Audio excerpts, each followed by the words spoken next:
All right, we'll turn to the civil arena now. We've got General Motors Corporation versus Christina James. Also, I should have announced earlier that the Joseph Malfers versus Padgett case has been continued, so hopefully no one is here for that case. That case has been continued to the 19th, so after this case, we'll go right to the Shepard versus Shepard case.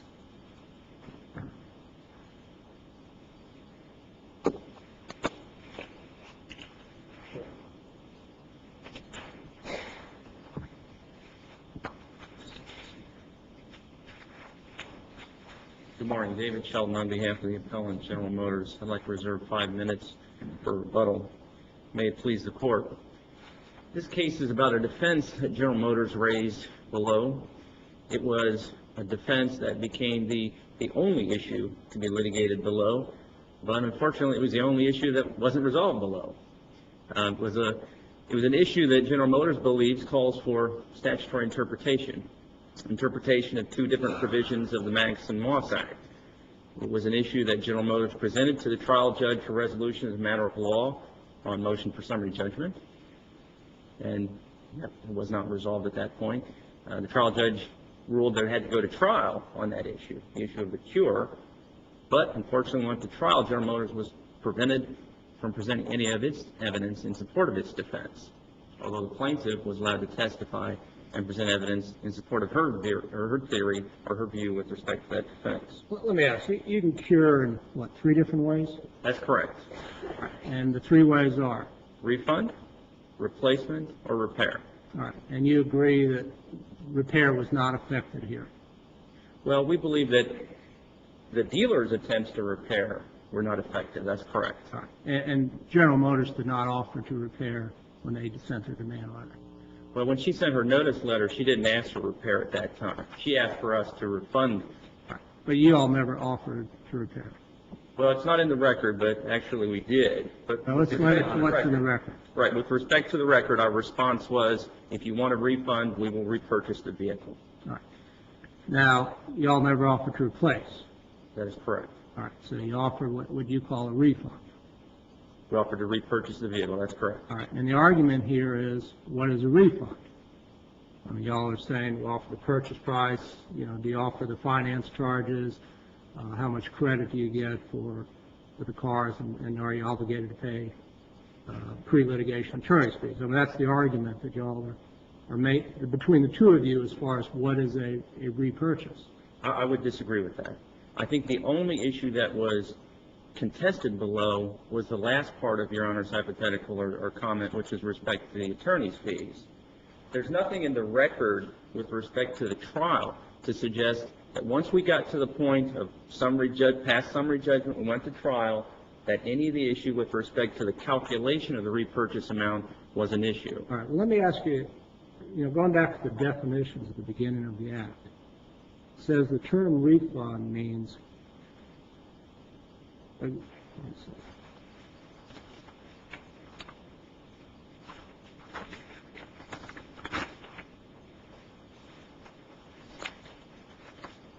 is right at the beginning. It says refund, except that the warrantor, which would be your client, may not elect refund unless, 1, the warrantor is unable to provide replacement, which clearly General Motors is, or 2, the consumer is willing to accept such refund.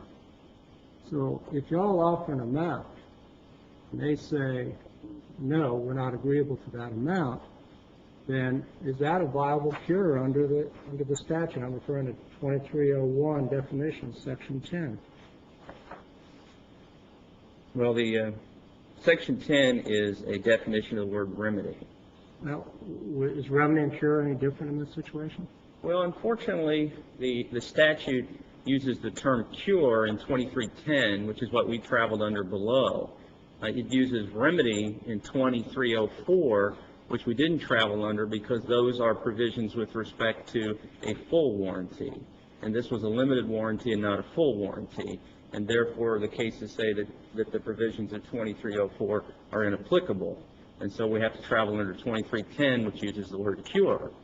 And with respect to that, we don't have a statutory definition of the term cure. We do have a number of federal cases that have looked at the term cure and have said that cure must mean to restore, and the only way to restore is either to repair, replace, or to refund. And that's where we're coming up with those three. It's from the case law, which has interpreted the word cure under 2310.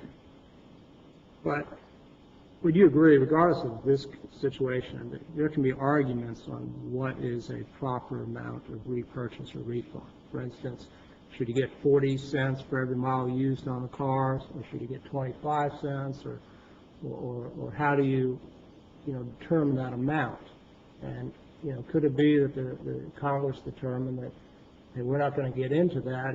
If the parties don't agree to it, then you need to choose an alternative way to resolve the problem.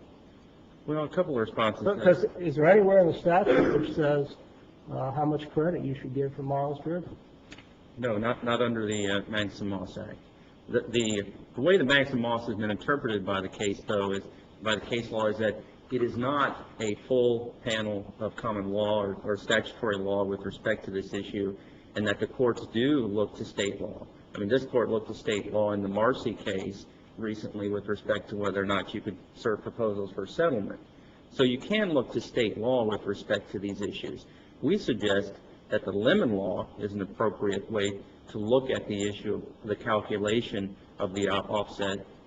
There, the Florida legislature has defined, for purposes of Florida public policy, what a full refund means and what a reasonable offset for the use is. And certainly, even under the definitions of the Act, when they talk in terms of refund, they do recognize that there would be a lesser amount because of the use of the product. They didn't go, because this is a broad consumer statute, not focused on motor vehicles. They didn't get into all of these specific calculations like we have with respect to the vehicle and how many miles it was used and how do we determine the offset for that. I mean, they had to deal with toasters and refrigerators and all sorts of other things that are not used for miles like a vehicle would. So it's not in there. But certainly when the notice letter came in, there were references with respect to a refund that's calculated under the Act and or the Lemon Law. So even the attorney that presented the notice with respect to James recognized that the Lemon Law would be a valuable resource to refer to with respect to this issue. I try to raise the question, assuming that there was a dispute with respect to the reasonable offset and whether or not our view of the offset should have been reasonable or not, we think that would be a jury issue. The jury would have to determine, in our view, whether or not we offered a reasonable amount, whether we offered a refund, whether we offered a reasonable repurchase amount. I can foresee cases like that where those would be the issues that went to trial, and then you could present the evidence, how much it was used, how many miles, and why we calculated it based upon the Lemon Law. We might even have expert testimony. But we didn't have that below because that wasn't the issue contested. Once it came to trial, and they conceded in the record that the only issue at that point was the attorney's fees. They told the trial judge, we couldn't accept the offer because of the attorney's fees. I mean, we cite those in the brief, but just for these purposes, pages 114 and 118 of the trial testimony. They specifically said that's the only issue that we have with respect to the repurchase offer. And the trial judge, when he was dealing with these issues, he recognized on page 129 of the record, I understand the issue is the attorney's fees. And so that was the defining issue, and we believe that that's an issue that all you need to resolve, or all you need to do to resolve that, is to review the statute. Was that a statement referring to pre-litigation attorney's fees, or attorney's fees was what was preventing the case from settling? Oh, no, it had nothing to do with the case settling. It was an issue, or it was a statement specifically by their counsel and a recognition specifically by the trial judge that it could not have been cured, or it was not cured before suit because we would not pay attorney's fees. And our position, like I said, flows directly from the statute in that area. The statute has a specific provision with respect to attorney's fees. And it says you can recover attorney's fees if the consumer finally prevails in an action. We didn't have an action at the time that we got the notice letter and we offered to repurchase. It says that the attorney's fees can be awarded as part of a judgment. We didn't have a judgment at the time the notice letter came in and we made our repurchase offer. So, but under what theory were they obliged to accept your offer? In other words, let's assume that they agreed. They write you a letter that says, buy the car back for $10,000 plus attorney's fees. That's basically what You write a letter back that says, we're okay with the $10,000, but we don't think we're on the hook for attorney's fees. And they say, we're not willing to accept that. What's their obligation to accept that? If they think they have a viable claim for fees, why can't they just file suit like they did here and see what happens? Well, the two problems. The first of all, the real issue is whether or not you would cut out the client from that. I mean, the client's going to be made whole if they ask for $10,000 and we're willing to pay that. Then it becomes really a let's take care of the client and let's move on. How are they made whole if they then have to pay attorney's fees out of their potential recovery, if they have a right to attorney's fees? I mean, Well, that was suggesting with respect to the hypothetical, if we paid them their 10, then our response, and this is in the record, our response was we can make Ms. James whole, we can give her the $10,000 she's demanded, and then we can go forward on sort of a declaratory judgment action just with respect to the attorney's fees issue. And we can have that issue resolved as a matter of law. And in essence, that's what we wanted when we moved for summary judgment, when we asked the trial judge to deal with that issue, is to declare what the rights are with respect to the act. Let me ask you this. The research that I've done indicates that the answer to your question, unfortunately, doesn't appear to be answered in Florida, and the few states that have approached it seem to have taken somewhat different views. But most of them refer back to a case called Buchanan Board and Care versus West Virginia. It's a U.S. Supreme Court case. And there they talked about, there was a similar prevailing, it was under a different statute, but very similar as far as the way it dealt with attorney's fees.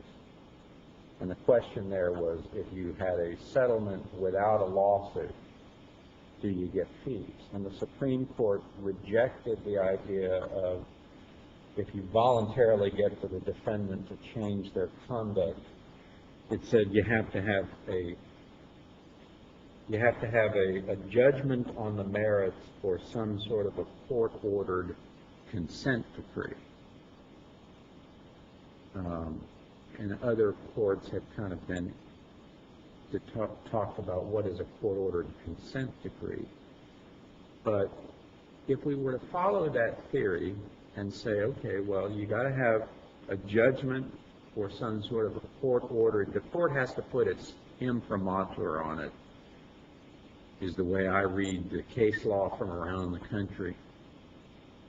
So if they had written you the letter that says, send us $10,000 and we're square, there wouldn't be an entitlement to fees. But if they said, we want fees, and you say no, and they say, well, we're filing suit, and they get the very same number that you offered them, I agree that the result may be kind of silly, but the case law seems to suggest that they're entitled to fees at that point because they got a judgment. They are then the prevailing party, or at least it becomes a discretionary call on the part of the trial court. I think the problem here is that you have the interplay between two different sections of 2310. You have the attorney's fees provision under 2310D, but you also have the cure provision under 2310E. And here, unlike some of the other statutes, this act specifically has a pre-suit cure requirement. And the whole point of it is to try to resolve cases without going into litigation. So it doesn't make sense to have the cure requirement if they can just reject the cure, go to and file suit just for the limited purpose of getting attorney's fees, getting that judgment. It doesn't make any sense to read the two provisions in that manner. Well, isn't the other side of it, though, that you don't want frivolous lawsuits, so that, if you have a party that wants to make sure that they have a valid claim, and so they research it and they determine, yes, they have a valid claim, and then they send a letter saying, look, we have a valid claim, here's why we have a valid claim, and you should cure it. I mean, is it better to have someone file the lawsuit immediately and then determine how strong a case it is? But under the Act, they have no right to file the suit until they go through this process and give us this opportunity Right, to do they it. have to ask you to do that. But in this situation, you know, they, I assume, looked at it, gathered some information, determined they had a valid claim, wrote you a letter to give you the chance to cure it. So if one of the intents of the statute is to make the person whole, you know, they can't be made whole without the attorney's fees. And yeah, it's designed to avoid unnecessary litigation, but what's wrong with examining the record first, examine the evidence to make sure you do have a valid claim before you ask the warrantor to cure the problem? Well, because the warranty is not set up to require that you have any kind of valid claim. The way the process is set up, and certainly under our warranty, is very similar to all the other warranties. All they have to do, if they're having frustration with the repair attempts being made by the dealership, all they have to do is call us. We have an 800 number in the warranty booklet. They could send us an email. They could send us a letter. They don't need an attorney to look at that. Any consumer who has a product, whether it's a toaster or refrigerator, knows when they're unhappy with it. And they know how to call the manufacturer and say, hey, you know, I don't like your toaster. I want a new toaster, or I want my money back. They don't need a lawyer to do that and determine whether they have a valid claim. So this is not a situation where the consumer needs an attorney or needs attorney's fees as part of the cure to be made whole. Counsel, you're down to a little over 4 minutes, if you'd like to hold on to that. Yes, I would. Thank you very much. Thank you.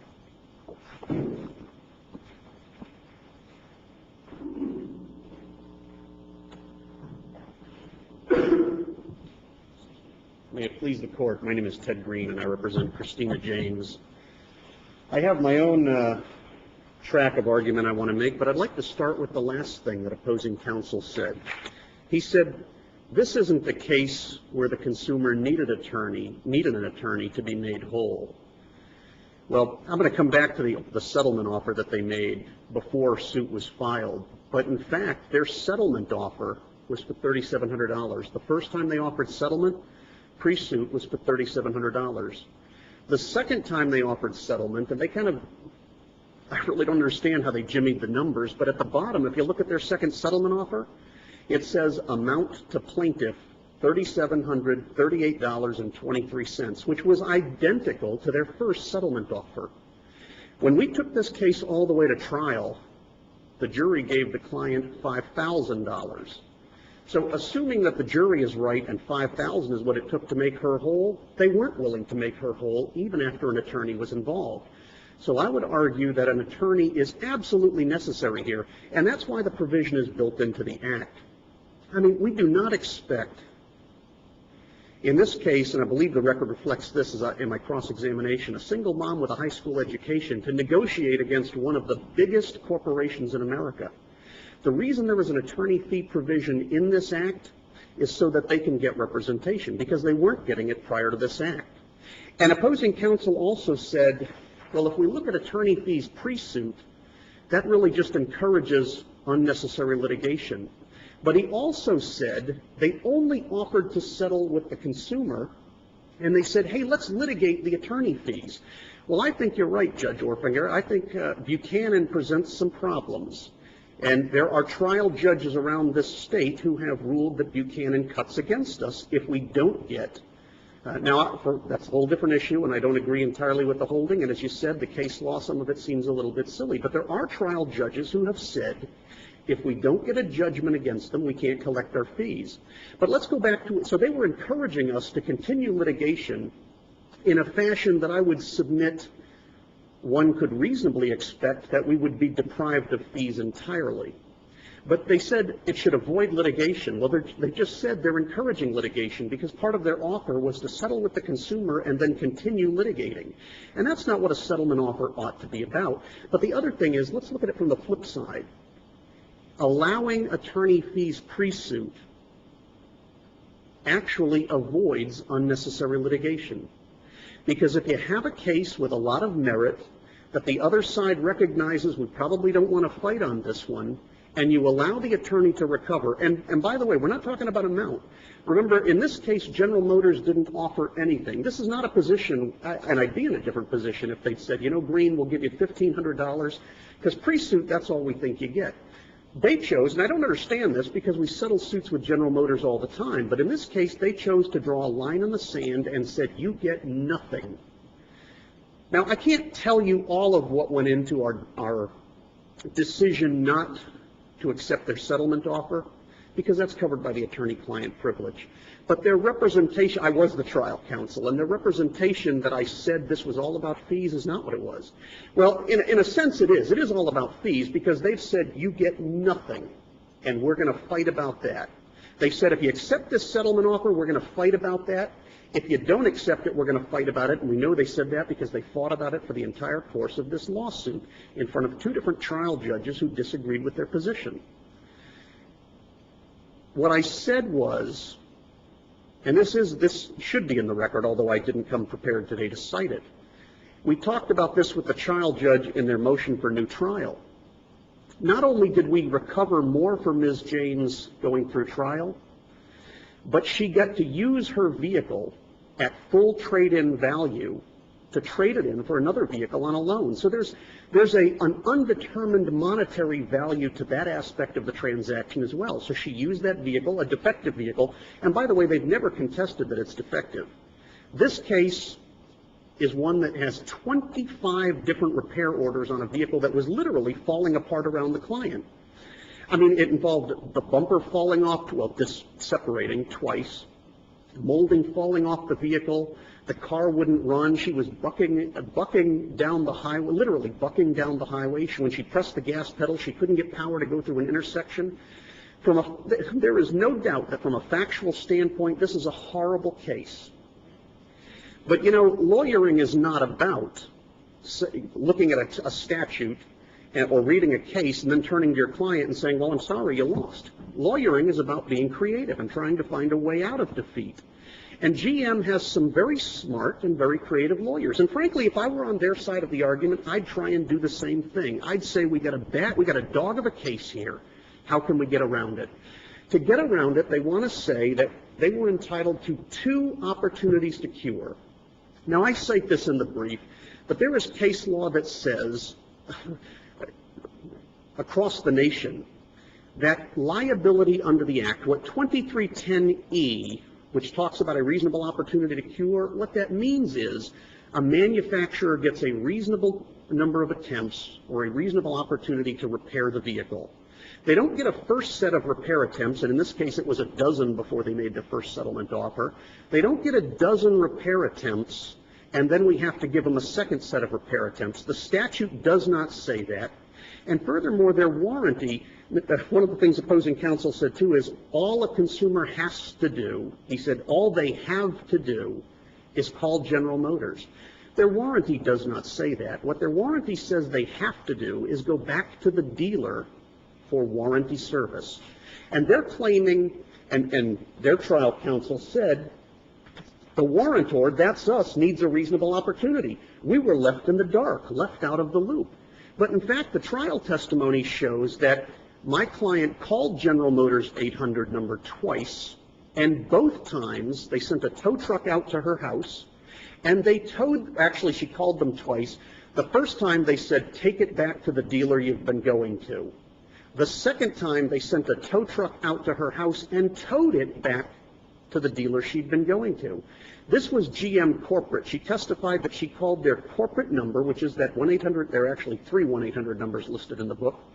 2 of them in the section opposing counsel was just referring to, which is page 25 of their warranty. And at trial, opposing counsel tried to say, well, she called the wrong 800 number. So we had a lunch break, and my client called that second 800 number, and guess where it rang through to? The very same place the first 800 number does, to GM corporate. And the jury heard that testimony as well.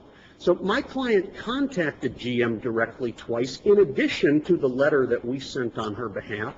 And both of those times, GM directed her to do the only thing that the warranty says she must: return to the dealer, the very dealer she'd been taking it to anyway. The other issue is they talk about the cure. Let me ask you something. 2310 refers to giving the opportunity for a cure before bringing an action. And the definitions don't have a definition for cure, but they have a definition for remedy. What do you believe the definition of cure is? Repair or replace, for two reasons. First of all, that's because what their warranty is. If you read their warranty, and in fact, if you read the trial testimony, Mr. Mitchell said they have a repair or replace warranty. And replace not being replace the vehicle, but replace bad parts. They'll either repair the vehicle or replace a part. If the part is they'll either repair the part, or if the part's completely bad, they'll replace it. Now, you talked about the definition that also talks about a refund. What opposing counsel has not explained, there are two types of warranty under the Act. One of them is a full warranty, and one of them is a limited warranty. I really don't know that much about full warranties because nobody in this country issues them. And do you know why they don't? Because if they're liable under a full warranty, they must give the consumer, they don't get to choose, they've got to give the consumer, and this is in Section 2304, they must give the consumer the choice between a replacement vehicle or a full refund of the purchase price. That's a lot of liability out there. So most consumers wind up dealing, as we did here, with a repair or replace warranty. A repair or replace warranty says the warrantor, it says they'll repair or replace defective parts. And courts have held that to mean within a reasonable time. If your warranty says repair or replace, you only get a reasonable number of attempts to fix the vehicle, not buy it back. Also, I'd like to address this. Let me ask you, is cure made to provide a remedy made by the statute? It doesn't. I think there are ways to get a full refund. But it's important to, and remedy. In other words, can you do a cure, can you offer as a cure something which is not a remedy under the statute? No, Your Honor.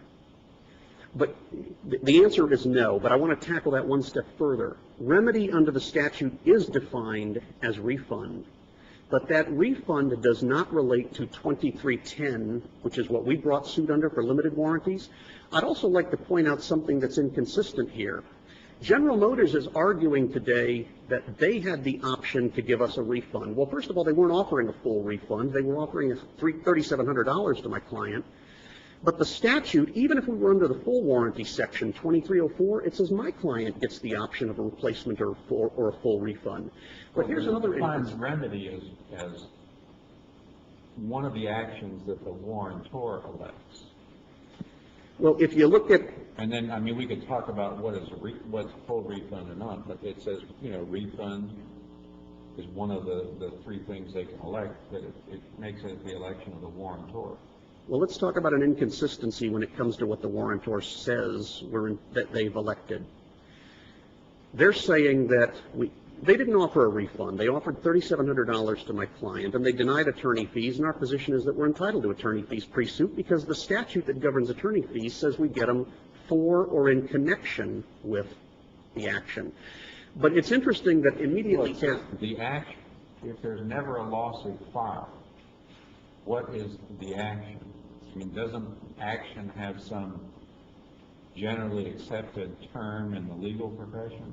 I think you're right. And we filed an action in this case. There's nothing in the statute that says we're precluded to. And in fact, the 4th District, in 2 cases recently, recognized that a consumer's attorney fees are a part of the damages that the consumer can recover in an action. So if they are offering a refund, even if they offered a full repurchase of the vehicle, which they did not, if they're not offering attorney fees and those are part and parcel of the consumer's claim, they haven't made the consumer whole anyway. But it's ironic that General Motors... Well, but refund is a defined term, and it doesn't include attorney's fees. Refund means the actual purchase price less depreciation based on use. It doesn't make any reference to attorney's fees. We could argue about whether it should, but that's for Congress, not for us. Except that Congress did include a provision in the Act that says that references attorney fees. But the other aspect of that is that they weren't offering a cure. Now, there is a case they cite, and I don't necessarily agree with the holding, but they cite a case out of Georgia called Culberson, where Mercedes-Benz said they wanted a cure, and you couldn't file a suit before they got a cure. But Mercedes asked to repair the vehicle. General Motors never did that, and in fact, they never repaired the vehicle. And the money that they offered was not a full refund. And there is no, and even accepting, and I don't accept that to be clear, but even accepting that refund doesn't include attorney fees, and again, I don't concede that, but even accepting that it does. Well, tell me how you would, if refund is a defined term, and I'm reading it to you. Refund means you're funding the actual purchase price, less reasonable depreciation based on actual use where permitted by rules of the commission. Because in the section that we brought our claim under the Act, it doesn't say refund. It says we're entitled to an action for damages for legal and equitable relief. This is where I was trying to point out the difference between a full warranty and a limited warranty. If you look at Section 2304, Your Honor, you'll see there that that's the section of the Act which talks about a refund. Section 2304 governs full warranties.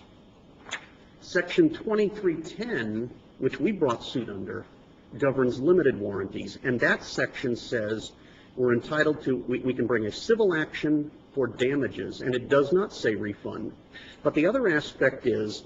Well, I would just ask you one clarifying question, and that is, Section 2301 defines all the terms in relationship to the chapter, which presumably includes 2304 as well as 2310.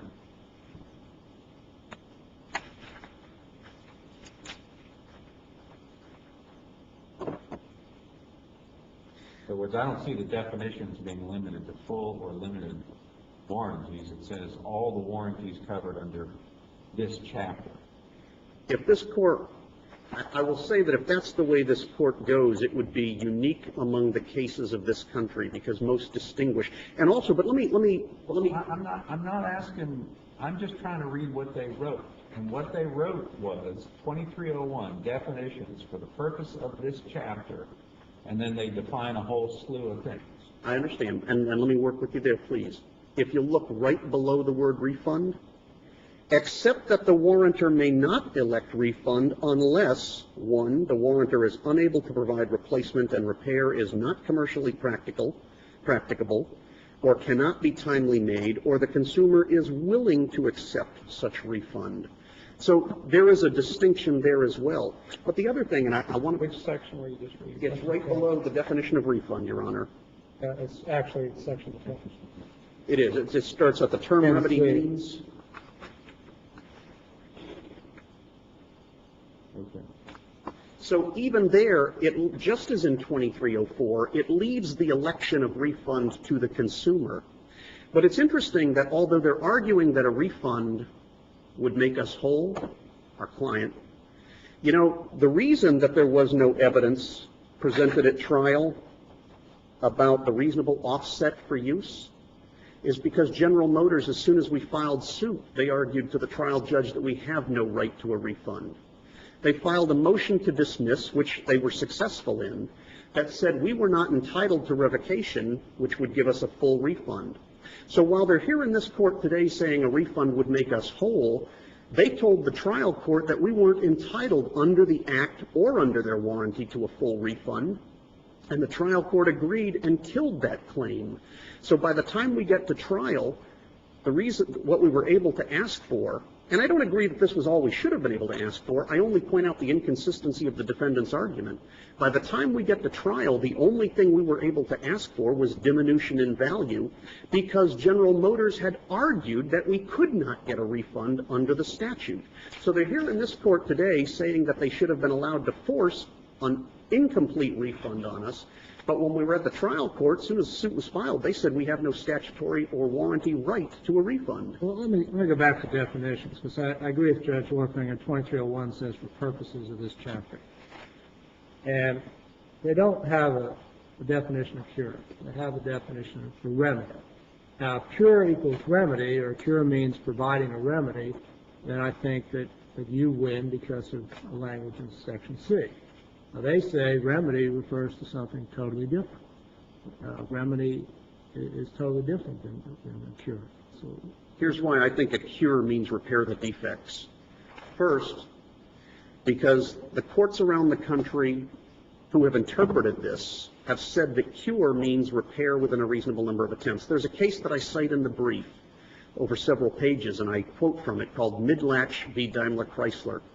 That's a particularly relevant case because in that case, the issue was, when does the cause of action for a breach of warranty under the Magnuson-Moss accrue? And that court, a lot of other courts had addressed it tangentially by saying what you get under the Warranty Act as a manufacturer, as a warrantor, is a reasonable opportunity to cure. And other courts had said that means reasonable number of attempts or reasonable opportunity to repair the vehicle. The Midlatch court dealt specifically with when and how does a cause of action accrue.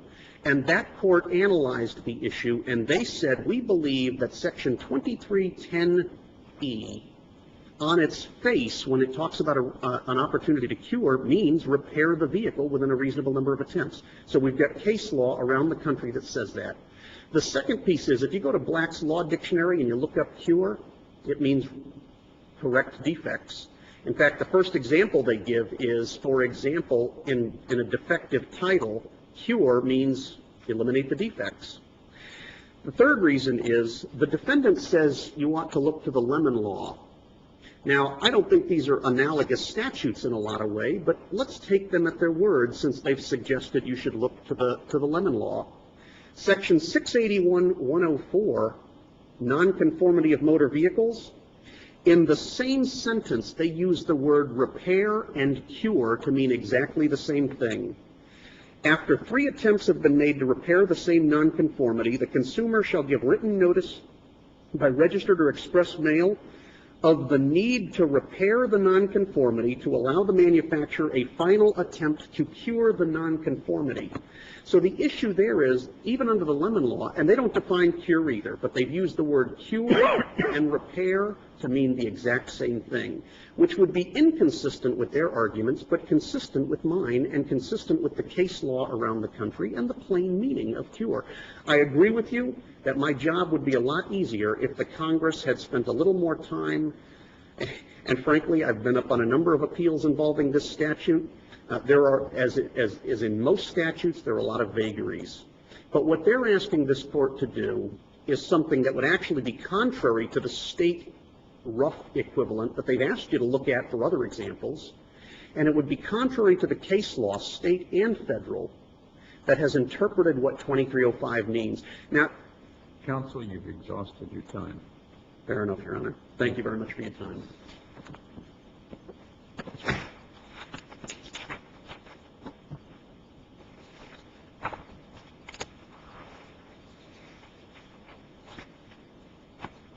Let me ask right off the bat, are you aware of any cases where cure has been defined to include repurchase when not agreed to by the other side?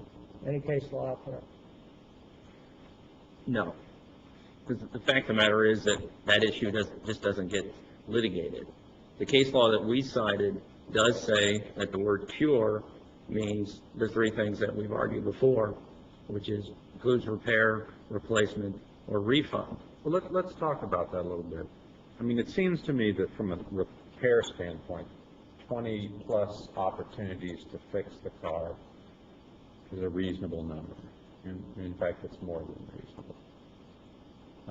Apparently, there was no replacement offered, but there was an offer to buy the car back and pay a net of $3,700 and change, almost $3,800. They declined that offer, at least in part because it didn't include attorney's fees. But irrespective of why they chose to decline the offer, when they go to trial, they do better.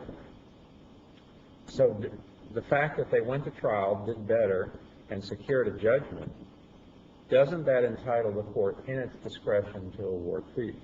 No, I think the argument is very superficial, and it mixes apples and oranges.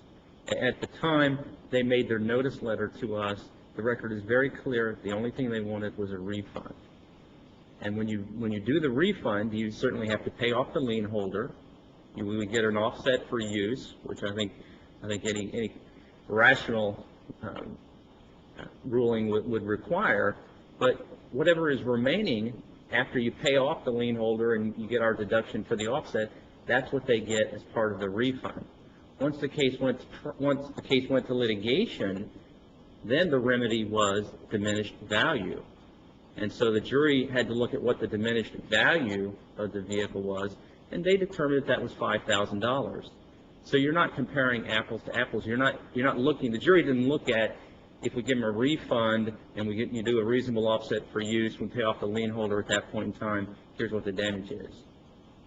And during the time My point is, under what obligation were they under to accept your offer? I mean, if you offered them roughly $3,800, and if they felt like that number for whatever reason, may have been attorney's fees, may have been just that they disagreed with the $3,800, whatever it was. I mean, you can't force them to accept it. well, they asked, You might have offered them more than what they were owed, but you still can't force them to accept it. our point is, we can force them to accept it if their only point is, you have to pay us attorney's fees. Because there's Well, but nothing if in they the file statute suit, that says- if you make them an offer and they say, no, if you don't, if you won't pay the attorney's fees, we won't do it. They file suit and they come out about where you offered them. The judge has the discretion of saying, well, this was a ridiculous lawsuit. You could have done this without a lawsuit and not award fees, or the judge can award fees. I mean, isn't that where the court's discretion then enters into play? No, I think the concept that your Honor's question suggests is that this was a settlement discussion, just a random pre-suit settlement discussion that happens all the time. What this was an opportunity to cure that's required to be provided to us under the statute. And our point is that once you go down that road, you have to look at what the statute requires.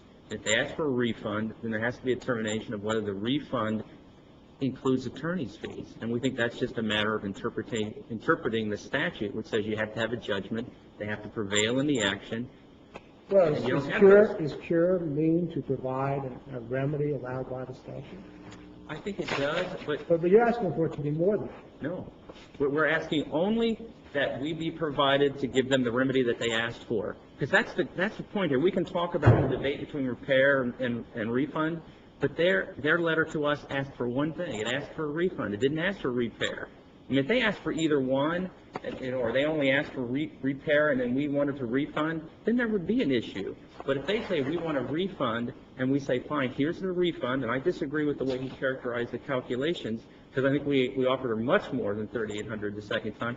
But in any event, if they ask for a refund, we calculate the refund, we say we'll give you the full refund, and we would continue to recalculate it if they had issues with it, but their issue Let was me the ask you attorney's this. fees. If cure does not mean to provide a remedy allowed under the statute, if you're saying you can cure in other ways beyond that, there's no case law on it, and you've got the statute, the definition of remedy at 2301, where's your authority that there's some other cure you can offer other than a remedy provided by the statute? I'm not suggesting that there's another remedy. I'm saying that they asked for a refund, and I think that is one of the Right, cures but that under the section says statute. unless they agree to the amount. They didn't agree to the amount. No, it says unless they agree to a refund, and they did agree to a refund. That's the thing. They But at a wanted to different travel down amount. that road. But at a different amount. Well, only as to attorney's fees. And I think the only way they win attorney's fees is by showing that under the statute, they have an entitlement at that time to recover fees. Counsel, thank you for your argument. Thank you very much.